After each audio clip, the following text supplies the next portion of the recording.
Our next bill will be Representative Freiberg, House File 159, and this one is to be laid over.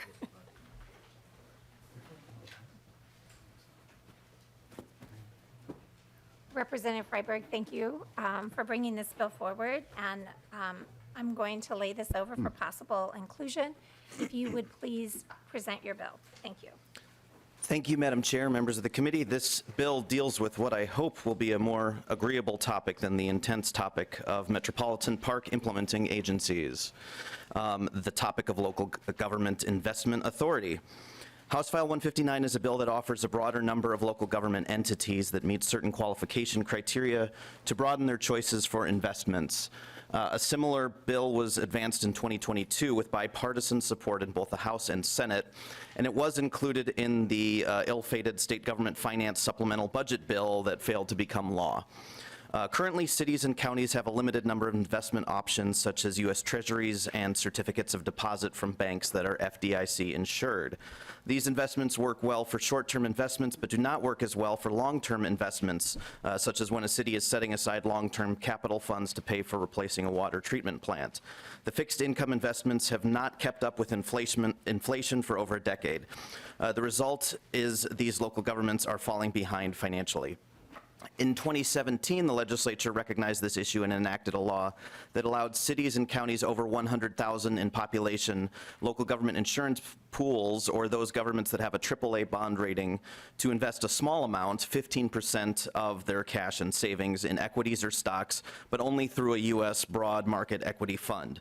This allows those qualifying local governments more choice to invest their cash for long-term obligations and projects, and to keep up with inflation while ensuring that risk is minimized. The bill has two parts to expand on the 2017 legislative action. Sections 1, 2, and 3 would allow cities with their debt rated at AA or higher to invest in the same options that's currently available to AAA cities and counties under the 2017 law change. This is a matter of fairness to smaller cities, some of which do not have sufficient financial obligations to be able to obtain a AAA bond rating. AA rated cities typically have a separate finance department and oversight from a third-party auditor to ensure compliance. And I'd like to draw your attention to a letter in your packet from Robbinsdale Mayor Bill Blonigan that's in support of this provision. Mayor Blonigan hoped to be here today to speak in support of this provision, but was unable. Section 4 would clarify and allow local government insurance pools, including the League of Minnesota Cities Insurance Trust, that provide property insurance and workers' compensation insurance to many local governments, to invest in the same type of investments that the state of Minnesota invests in through the State Board of Investment. The local government insurance pools have longer-term investment horizons because their payouts are longer-term. In addition, the local government insurance pools have outside investment advisors and a board who set clear investment guidelines. This provision was in a bill chief authored by Representative Albright last year. With me to testify is Gary Carlson from the League of Minnesota Cities, and I hope members will look favorably upon this legislation. Thank you, Representative Freiberg. Mr. Carlson, if you'd identify yourself for the record and begin your testimony, please. Thank you, Chair Cleavorn and members of the committee. My name is Gary Carlson. I work with the League of Minnesota Cities. We represent 837 of the state's 854 cities, and I think our largest non-member city is under 120 or 130 population. Representative Freiberg did a wonderful job of explaining the bill. This is really the compilation of two bills that were discussed last session. Number one was a bill that he authored on behalf of Mayor Blonigan that deals with the AA credit-rated cities and counties. The other bill was Representative Albright's bill that dealt with the League of Minnesota Cities Insurance Trust, the Counties Insurance Trust, the Township Insurance Trust, and the School Board's Insurance Trust. Those trust funds are established to provide insurance services for their members. Our insurance trust provides workers' compensation and property casualty insurance for those members that choose to insure through us. I think right now we have more than 830 cities that choose to insure with us. That does not include the largest cities like Minneapolis, St. Paul, and several others that also self-insure. So The reason especially on the piece of the bill related to the Insurance Trust Investment Authority, we did decide to carve that out and create a separate subdivision for clarity purposes in this bill. You can see that it appears as a new subdivision, but it really is meant to make it easier for people to understand this expanded investment authority. Also, what is included in the bill is a reference to Minnesota Statutes 11A.24. That is the statute that governs the State Board of Investment Authority. The reason we are looking for the longer-term horizon and the broader investment authority for the insurance trusts is that we have seen a dramatic increase in the number of long-term workers' compensation claims, especially those related to post-traumatic stress disorder. And many of those claims can be 20 or 30 or even 40-year payouts, depending upon the horizon upon which that individual was injured in the line of duty. And so the longer-term investment horizon gives us the ability to realize much better returns on our investment over a longer period of time, thereby reducing the cost to taxpayers of covering those long-term insurance claims.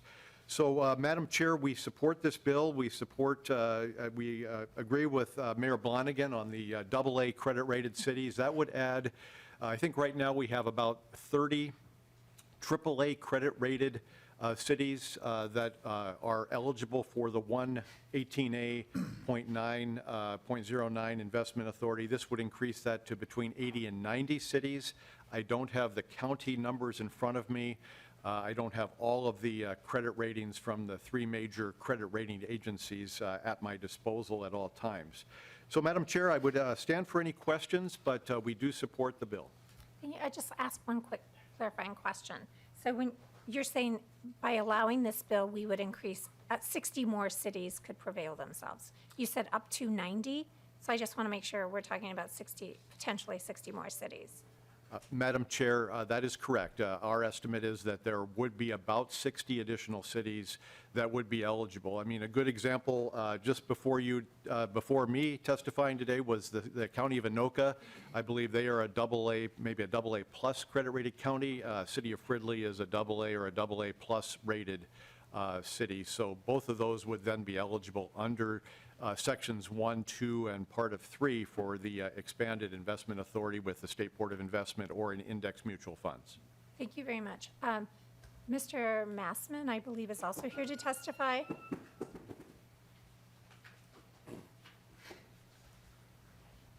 Oh, excuse me, Mossman. Forgive me. If you'd please state your name for the record and begin your testimony. Thank you, Chair Clevern. Matt Mossman, Minnesota Intercounty Association. MICA represents 15 of Minnesota's larger and faster growing counties, including 4 metro and 11 greater Minnesota counties. And I'm testifying this morning in support of House File 159 also, and I want to thank Chair Freiberg for introducing the legislation again this year. The bill has been well explained, obviously, by Representative Freiberg and Mr. Carlson. I would just add a little bit of county flavor to our support for this legislation. In 2017-18, our association was actively participated in enacting this long-term equity investment, and the impetus for that original authorizing legislation is still the same today as it was then.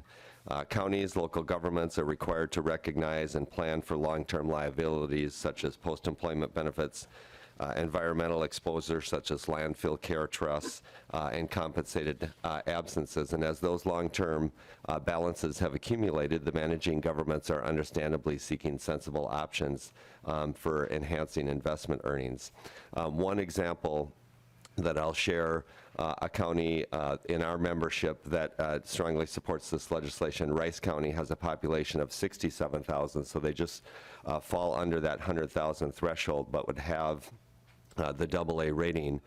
They operate a closed landfill, and so they are required to set aside funds for post-closure costs that might be needed decades down the road, but they're unable, despite intensive efforts to try and maximize the returns in that investment or in that fund, can garner approximately about 2% has been their history. And so this would allow local governments like Rice County the opportunity to get better returns for their taxpayers, frankly, for their funds to help pay for these costs and potentially offset things like tipping fees that go into those funds as well, and still cover the costs that'll come forward. So House File 159 would allow the jurisdictions under 100,000 with a AA rating, and I apologize, I don't have the number of counties in front of me that would have that rating.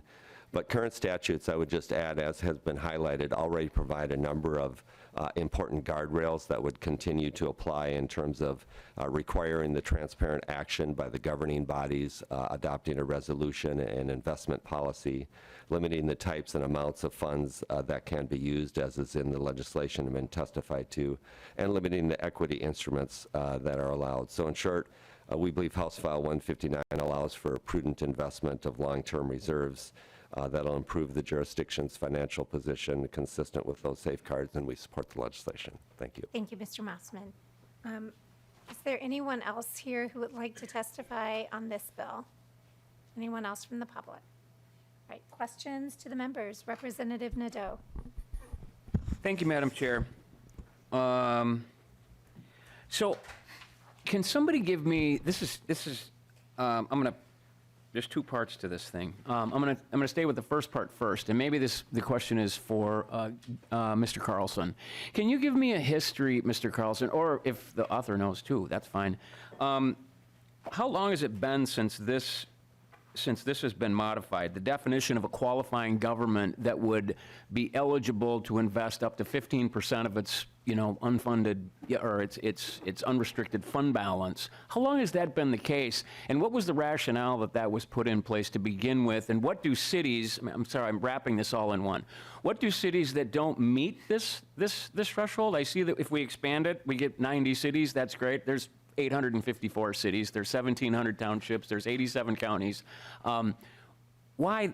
How do we make this work for more people rather than just the next 90?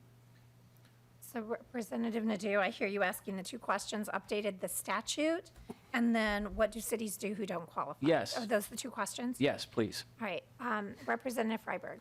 Thanks. I can maybe take a first stab at it. So I believe the update happened in 2017 that allowed cities, local units of government of over 100,000 people or ones with a AAA bond rating to have these additional options. Prior to that, it was only government securities and very low interest-bearing vehicles. Mr. Carlson can probably talk a little bit more about the impetus for that change. But I view this as just, we've had that in place for a few years now. This wouldn't be a full expansion of it. As you mentioned, Representative Nadeau, there's, 800 cities. This would expand it to maybe from 30 to 90 or thereabouts. But we've had this in place now for a few years. We've seen that it works well. This is a way to expand it to some additional cities that we know are on sound financial footing as well. But I think maybe Mr. Carlson might have a little additional background on the 2017 change. And then the question of what do cities do if they don't qualify? Please. And Madam Chair, Representative Nadeau, very good questions. Again, Representative Freiberg was right. It was 2017 when we first sought this authority. The cities and counties came together to seek this additional authority. At that time, just a little bit of background, there was discussion of extending this to a broader array of jurisdictions.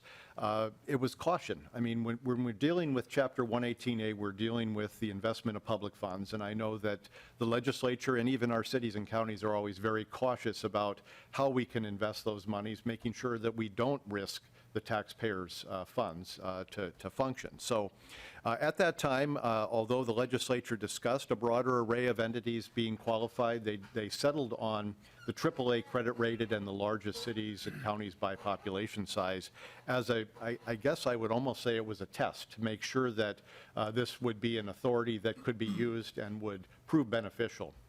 Thank you. In terms of what other jurisdictions do, I think Representative Freiberg indicated that generally we're restricted in Minnesota to fairly conservative investments that are very low-yielding investments by their very nature. They're very safe, but they're also very low-yielding.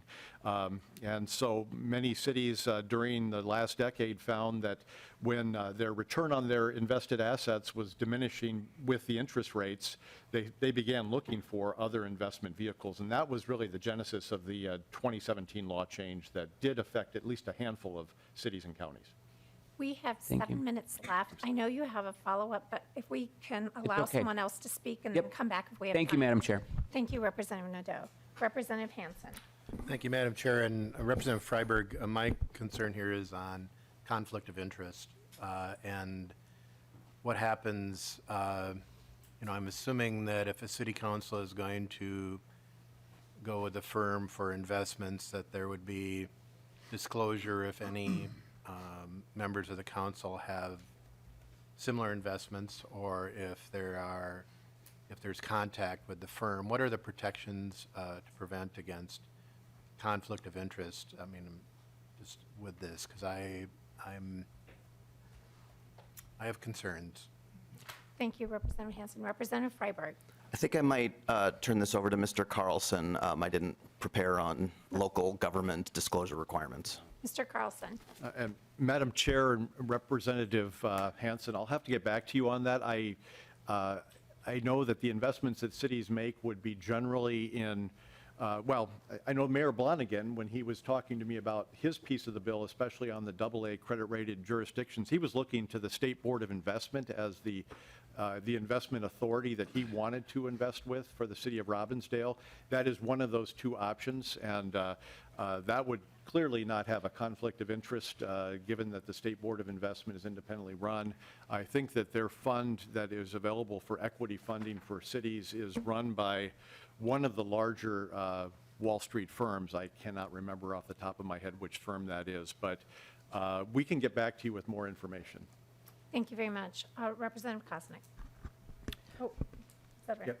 Yep. Thank you, Madam Chair, and I have similar concerns as Representative Hansen, and was kind of looking along that lines. There's an omission on line 2.8 of previous legislation, but it's kind of added in above that. Can you explain what the significance of that is? In subsection 2, it's the index mutual fund investment must be made directly with the main sales office, but then it looks like it's added in on line subdivision or item 1 above that. Representative Freiberg. Yes, I believe that was just cleanup language. It didn't really make sense in reference to the State Board of Investment, so it was put in the proper place, but Mr. Carlson can confirm that. Mr. Carlson. Madam Chair, Representative Kosnick, that's correct. In looking at the 2017 law, we realized it was rather incorrectly drafted, and that clause should have been referencing index mutual funds and not the State Board of Investment. Madam Chair. Representative Kosnick. Well, thanks for clarifying that, and I had similar concerns of conflict of interest type and where the investments are purchased through, so I presumed it was to kind of save fees. But also on line 3.17, I appreciate that it does mandate that there must be an investment policy resolution. Have you discussed or thought of the fiduciary responsibility like the State Board of Investment has to have the highest and best return for the stakeholders? There's a popular trend in ESG type investing that may even divest from Minnesota industries, particularly mining I'm thinking of. That would be a concern to me, and if that's a concern to any members here, I have a bill for that. I'd love to have your support. But have you given consideration of that? Does that come into play? Maybe Mr. Carlson might know with current entities that are able to participate in this since 2017. Thank you, Representative Kosnick. Mr. Carlson. Chair Cleavorn and Representative Kosnick, we haven't talked about any ESG type investment restrictions or overlays on this. This was really meant just to give some additional authority. The sections you're referring to is generated or really affects the 4 insurance trusts run by the local units of government or the 4 statewide local government associations. And I've not heard any discussions of any sort of ESG types of investment criteria. Thank you. We have 2 more members who wanted to speak, and we have 3 minutes. Representative Bonner, quickly, please. Thank you, Madam Chair, Representative Freiberg, and to our testifier. I certainly understand the value of wanting to look at long-term options to make sure that we can secure those funds for the long term. You had mentioned that we actually did this in 2017, where we allowed certain cities to do this. Do we have any indication or any data on how those cities have performed during that time? I know the market is a little bit volatile right now. So I think, being that these are monies of the public trust, I'm curious if we have any data on how things have been going and what that might look like as an indicator for future. Thank you, Mr. Carlson. Madam Chair, Representative, the only city that I know that has used the State Board of Investment option is the city of Woodbury, and I don't know how long their investment has been in place. I do have some information from the State Board of Investment's non-pension asset that cities can invest in if they choose this option under 118A09. In the most recent quarter, so this would be quarter 4 of 2022, the quarterly return was 7.54%. The 1-year return, this is a little eye-popping, was negative 18%. The 3-year return was 7.66%. So if you even factoring in that bad 1 year, the 3-year return, and many of these investments we're talking about are much longer than a 3-year horizon, that 3-year average is 7.66%. The 5-year average is 9.42%. So again, we're talking about a limited amount of the cities or the counties' cash and other assets held for long-term in a 15% of that amount held for a longer term, and the markets generally do perform, but this is not without risk, I have to say. This is certainly a risk option that would have to be considered in the investment strategies of cities and counties. Thank you. Now, I would like to apologize to Representative Koznick. I know he wasn't finished, but for time, we just are allowed 2 questions.